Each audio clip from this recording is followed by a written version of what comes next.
નમસ્કાર, નવપ્રવાહ ગુજરાત ન્યૂઝમાં આપનું હાર્દિક સ્વાગત છે. ડભોઈ તાલુકાના કરનાળી જૂથ ગ્રામ પંચાયત પીપળિયા ઓરસંગ નદીના પટમાં ભૂમાફિયા બન્યા બેફામ.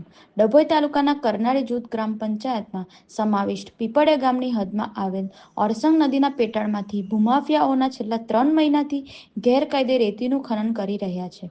તંત્રના નાક નીચે આ ધંધો ફાલ્યો ફૂલ્યો છે. રાત્રે 8 વાગ્યાથી સવારે 6 વાગ્યા સુધી રેતી ખનન કરી રહ્યા છે. ઉપરોક્ત વિડીયોમાં બતાવ્યા પ્રમાણે હિટાચી મશીન પણ દિવસે સંતાડી રાખે છે, નદીના કોતરમાં સંતાડી દે છે.